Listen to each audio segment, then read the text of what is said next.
Hi chess fans, this is the FIDE master Alessandro Santagati.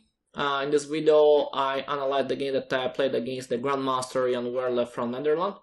I played as black and he played the d4. I played d5, c4, so Queen's Gambit, c6, I played as love, knight f6, knight f3, and now knight f6, knight c3, a6. This is a nice variation.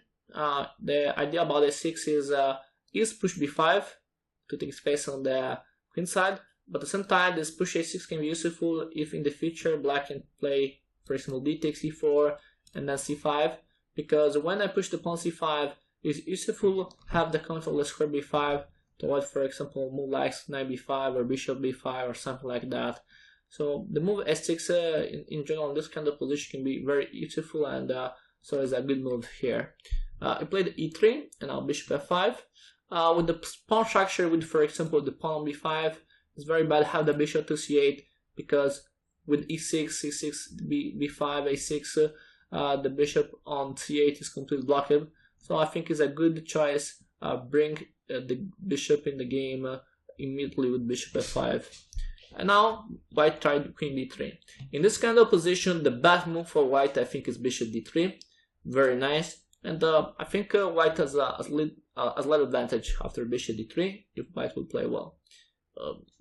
He played queen b3, and I played rook a7. It seems strange, but it's a good move to defend pawn b7. The idea is that in the future I will push b5 and my rook will be useful. So he played knight e5. Knight e5 in this position I think is not a very strong move, because after, not immediately, but after e6, knight e7, this knight on e5 is not so useful, and I think white will be forced to trade, and it was the game. So e6, bishop d10, now knight e7, he must trade, and now I take with the knight, bishop e2, and now my choice was d takes e4. I played in an aggressive way now. In this kind of position, you must pay attention when you can take on c4, because it's sure that you lose a central pawn, but at the same time you can take a lot of initiative on the queen side, and this can be fine. So d takes e4, queen takes, and now c5, e4. So white is the center, but have a lot of good moves on the queen side. If, for example, after c5, white would try to avoid b5, could try, for example, a4, but this move doesn't work because I have b5, and after a takes b5, a takes b5, have a double attack against the queen with the pawn and against the rook on a1. So now this position is winning for black. So b5 is not possible, and sorry, a4 is not possible, and I think it's not so good also queen a4. The idea about this move is that I cannot play immediately b5, because white can simply play knight takes b5 and the rook is without defenders. But after queen a4 I can play queen b8, and my simple idea is defend the rook and then push b5, and this position is completely fine for black. So that's interesting. So c5, I think e4 is correct, b5, and now queen d3, bishop g6, and h4. I was completely surprised in the game with h4. I didn't see this move before, and yeah, I think now I have to play h5 to block this pawn. Bishop g5, and now queen b6, d5. Now I have to play c4, because my simple idea is develop the bishop in the castle. Queen c2, and now bishop c5. There is an attack against f2. We played castle kingside, and now I think I played a strong move. E takes e5. He took the pawn, and now queen e6. Very nice move, because now my simple threat is take the knight or take e4, because there is this X-ray attack against the queen, and he played knight f4, queen takes e4. And now white has a problem, because if white will trade on e4, probably the position is equal, but this kind of a game is not so easy for white, especially because I have a pawn majority on the queen side. So I think he was scared about that, and he played queen d1, but after that I can simply play castle, and probably now black position is better. He played bishop takes h5. I think I can take on h5 and this is better, but I was scared about bishop takes, queen takes, and there are a lot of problems against my king.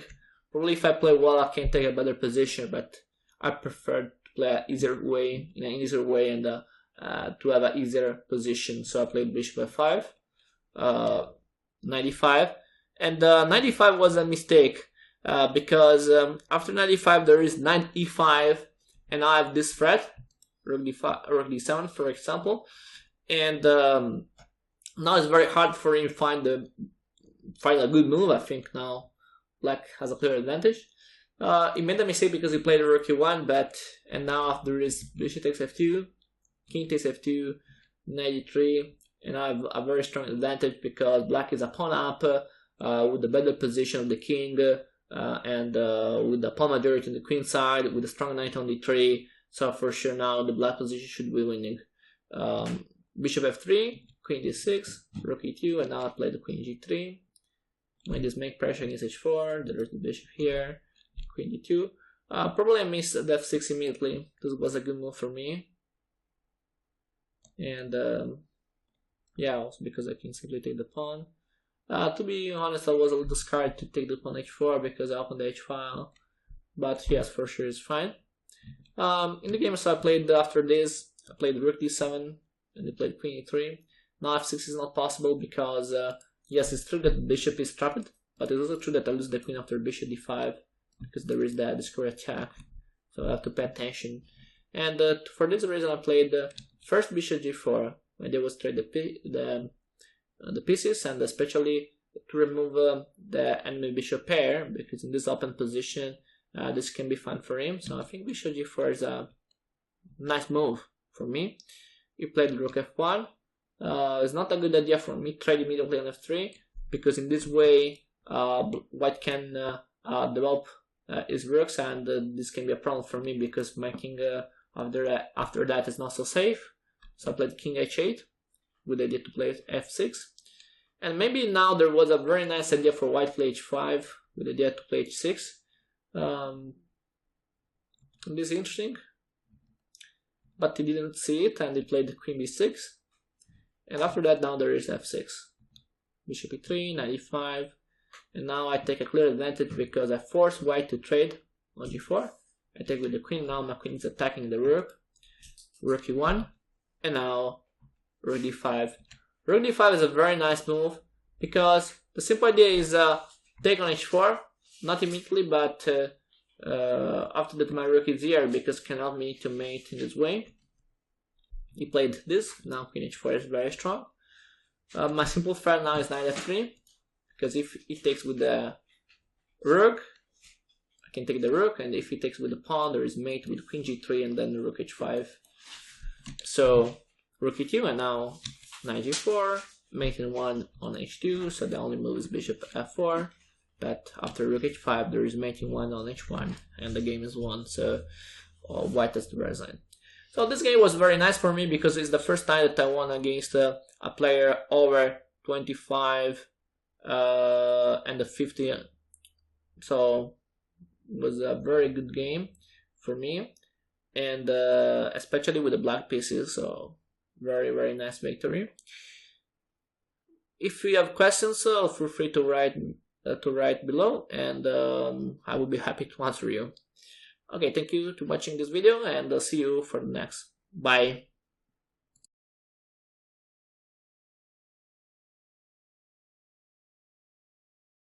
Remember to follow me on social networks and share the video with your friends. Thanks.